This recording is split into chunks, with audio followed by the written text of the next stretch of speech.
Good morning. It is my honor to be here with you this morning. I kind of look like a preacher, right? No, I don't have to wear this, right? We are very thankful for the welcome that my family and I have received.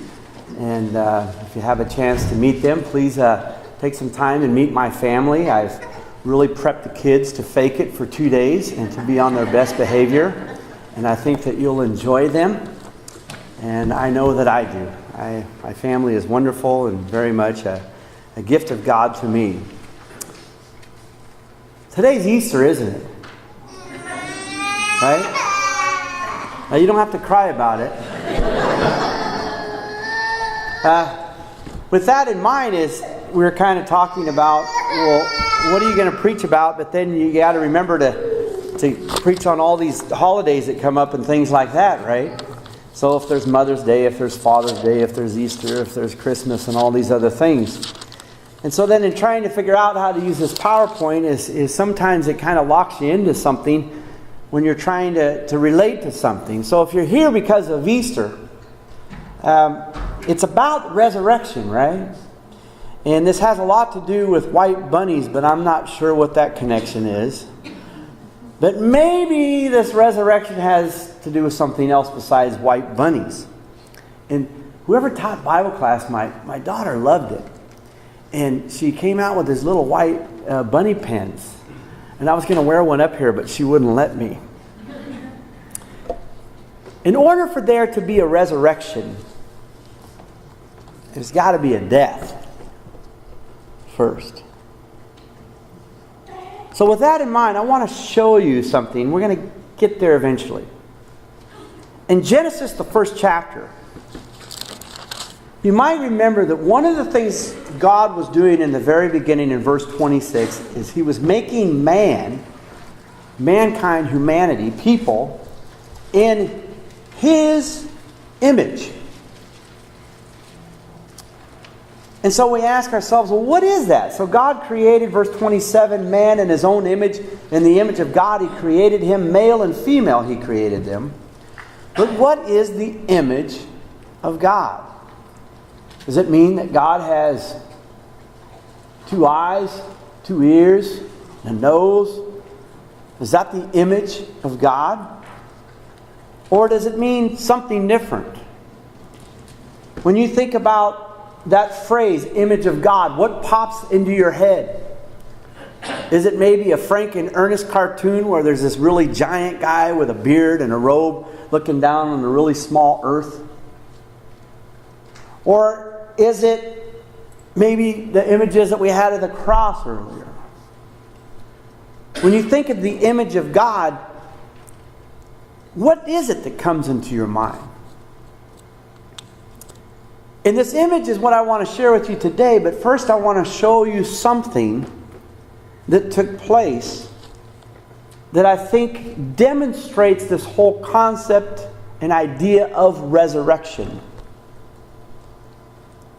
In the second chapter, in verse 16, the Lord God commanded the man, saying, "Of every tree of the garden you may freely eat, but of the tree of the knowledge of good and evil you shall not eat.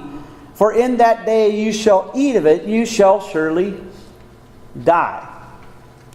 And then we're familiar with what happened in Genesis 3. Is that Satan tempted them to eat this fruit that they were not supposed to eat. And Eve even knew what the command of God was, because when Satan talked to her about it, the serpent, she said, "Oh yeah, we're not supposed to eat this." But then she did. And God said, "The day you eat of that, you shall surely die." And they ate of it, and they kind of looked at one another, and they were still alive. So what's going on here? And what I want to suggest to you after I talk to you about what the image is what died in them that day was not their physical bodies, but the image of God. And that ever since then, God has been working, as He even started saying to Eve, that through your seed is going to come in one who crushes this one who started this whole process where you did die. who brought sin and death into this world. A lot of times when people say, what was the first sin? They always say Eve. But really, when you read in Scripture, the first sin is not Eve. It's Satan. And as he introduces this death into the world, then we now understand this need of resurrection. And we're going to see that Jesus Christ is indeed the one who brings resurrection. He brings this image back to the earth. But he also, by those who respond to him in faith, resurrects this image that has died in sin. He resurrects that image back into them. The image of God, the image we originally were intended to have. But let me tell you what that image is first. What'd you read over there in Exodus 34, right? So look in Exodus 33. I want to show you something that's going on with Moses and God.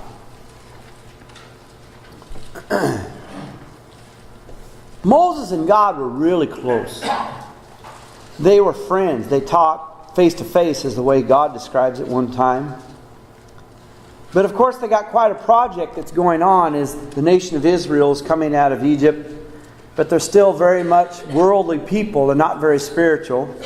And God is using Moses to work them into a point where that he can mold them and make them to be his very own special people. But at this time, they're not very special, and they're not his. They're still pharaohs in a way. They still act like Egyptians. They don't act very godly. And they're not very special. And God kind of wants to just exterminate them and say, let's just do this all over again. We'll just start off.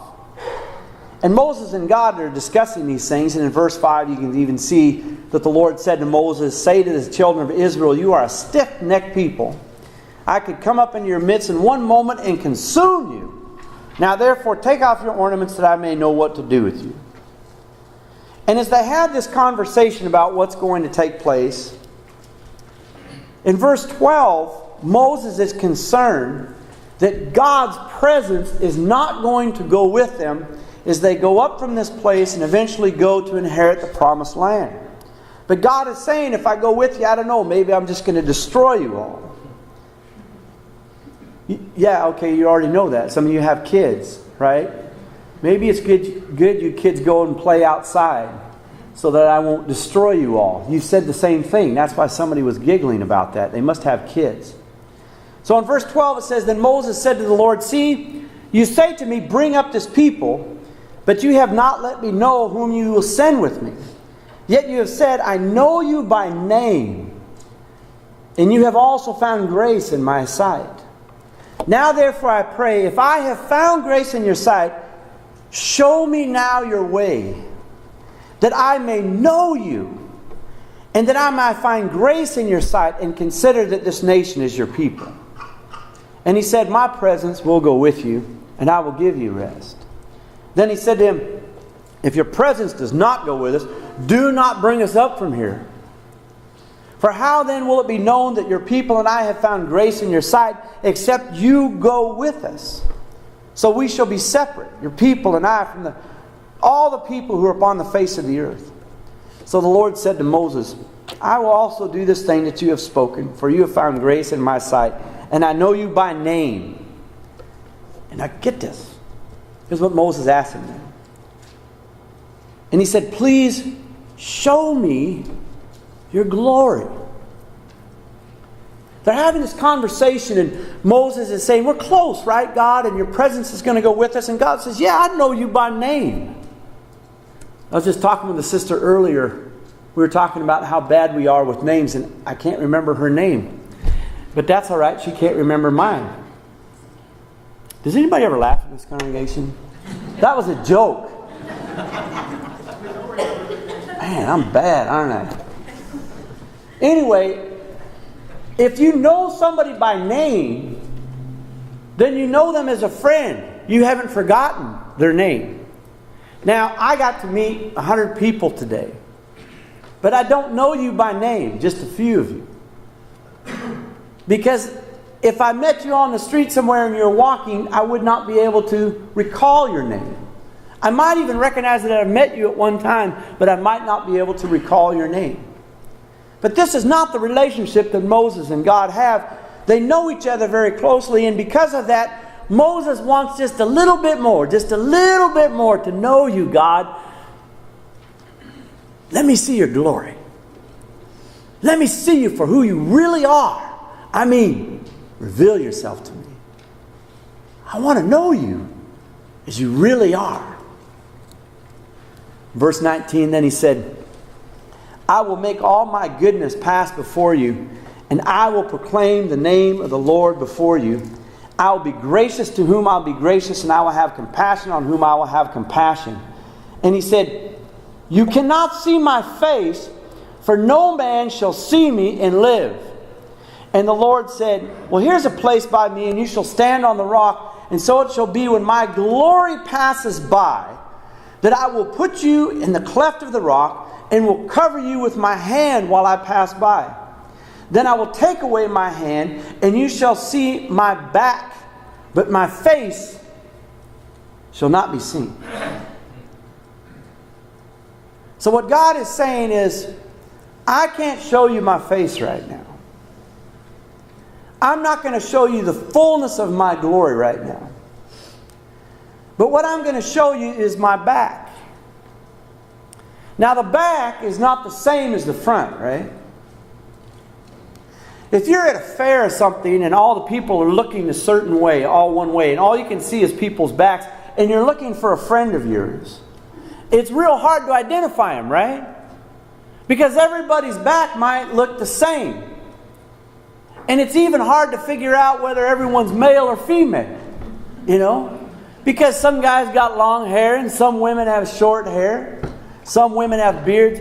No, we're just looking at the back, right? So we can't really quite tell. So how do we identify or really see clearly our friend and make sure that that's them? Is if they all turned around and we could see their face, then we would know them clearly, right? Now God's saying, I'm not going to show you my face right now. I'm going to show you my back. And here's what I think He's talking about in chapter 34. Right after He says that, the Lord said to Moses, cut 2 tablets of stone like the first ones, and I will write on these tablets the words that were on the first tablets, which you broke. So be ready in the morning and come up in the morning to Mount Sinai and present yourself to me there on the top of the mountain. And no man shall come up with you, and let no man be seen throughout all the mountain. Let neither flocks nor herds feed before the mountain. Here's what I think He's doing in what He's describing. The law is the back of God. We can understand something about God in the law, but it's kind of a shadow. It's not real clear like seeing somebody face to face. There is an outline, and we can kind of get a gist, but we don't know Him clearly. We know a little bit about Him. I didn't make this up. Let me show you something in 2 Corinthians 3. Keep your place there in Exodus 34. We're going to come back to it. But in 2 Corinthians 3, Paul is explaining this very concept that God is not fully revealed, face to face, so to speak, within the covenant of Moses. And he says in 2 Corinthians 3 verse 4 this, and we have such trust through Christ towards God, not that we are sufficient of ourselves to think of anything as being from ourselves, but our sufficiency is from God, who also made us sufficient as ministers of the new covenant, not of the letter, but of the Spirit. For the letter kills, but the Spirit gives life.